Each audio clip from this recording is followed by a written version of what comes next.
Blessings unto y'all. So I went to the farmer's market today. I was gonna say supermarket, and I found this book. It's actually a journal. Now she makes so many different types of journals, and this is so cool. She takes old books and she adds paper to them, and she water stains them, she water dyes them, and all. She has all different types of books that's like done all different types of ways. But I went just for like a blank journal, and even has these cool tapestries inside of it. It's so cool. This makes such a good gift. Really quick, yeah. And the best thing she told me about her books was that it hit for her during COVID, and she said she struggled with perfectionism. So she opened up a scrapbook and she said, yo, I don't want to mess this perfect scrapbook up, right? And I mean, not scrapbook, sketchbook. And I had the same thing. I just was like fearful of, I have sketchbooks that only have one thing on there because I don't want to make it up or mess it up or make it look imperfect, or just fear of making it look bad, fear that someone can't look through it and see how perfect it is. I wanted every picture in there to be perfect. How? When I'm learning how to draw, right?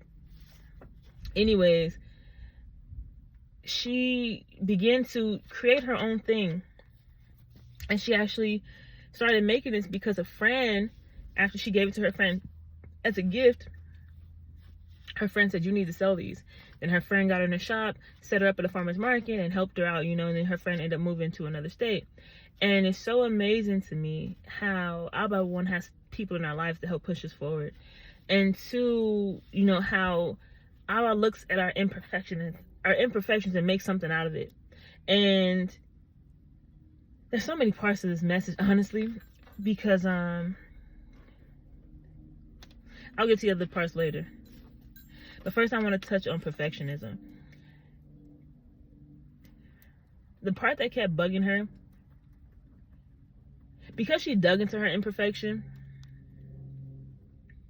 because she dug into not wanting to be like that, she found something great out of it. Many times, that little thing, that problem, is our answer. For me, posting is hard because I don't like it to look imperfect. I'm like, but no, it don't have this and it don't have that, and it's not even gonna make sense if it look like that. What if they don't? What if up the wahoo, right? I don't know what a wahoo is, y'all, but y'all know.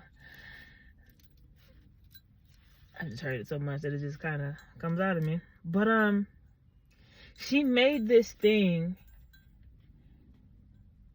and now she sells it, and people enjoy it. And honestly, this is just a perfect gift. I'm telling y'all. Y'all need to just gift this to someone because this is so cool. And she has so many varieties. But and like large sizes, huge sizes, smaller sizes. This was the smallest she had available today, though. But yeah, it's so amazing to me how Abba will take what we're trying to run from, that imperfection, because so many of us try to run from our flaws, right? If you're fat, you don't want to dive into that. You can be the next fitness coach. I know that was the same thing for me. Me diving into being fat helped me have such a love and a heart for fitness and a heart for health, and so forth and so on. There are so many things that you're trying to run from that's the answer to your destiny. There's so many things that you're trying to run from that's the key. You're trying to run from the key. I was like, here, I gave that to you. I gave that to you so you can find out who you are. Oof. I gave that issue to you so you can see who you are. Ooh. There are so many people who look a certain way, and once they dig into the way they look, they begin to see who they are. They'll probably look a certain way, then start dressing a certain way to accommodate how they look, and then their fashion is number one around their hallways, around their haven. You feel me? So you have to, hallelujah. Abba said heaven is watching over us, and they don't want perfection. He said perfection is boring. He said perfection is just like watching the same old thing over and over again. He said they like looking down and seeing something new. Man, imagine century after century looking at people do the same old thing the same way. Everybody's like, oh, is there anything new here? Like watching TV, is there anything new on? And it's like, man, when he sees you being you, how amazing that makes him feel. Because seeing something like this sparks something inside of me that may spark something inside of you, and it goes forth and goes on, and then you make something creative that sparks something else, and it just has this awesome thing that is now amazing. And Abba is watching such a beautiful picture because he's seeing something different, and they love it. Angels love different, and man, yeah. Your perfection makes you perfect.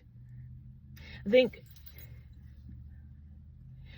when we think of the word perfection, we think of without flaw. And when Abba thinks of perfect, he thinks of being greatly you.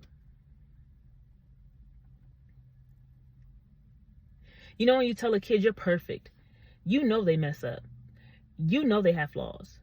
But you don't look at them like that. You see the purest, and that's how he sees you. He knows you mess up. He knows you look off some days. But he knows you.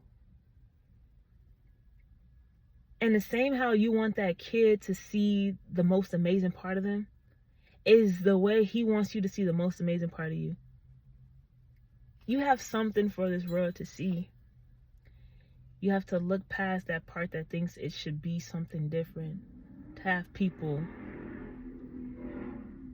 applaud you. Because, man, I applaud this. I applaud me. I applaud you. Peace.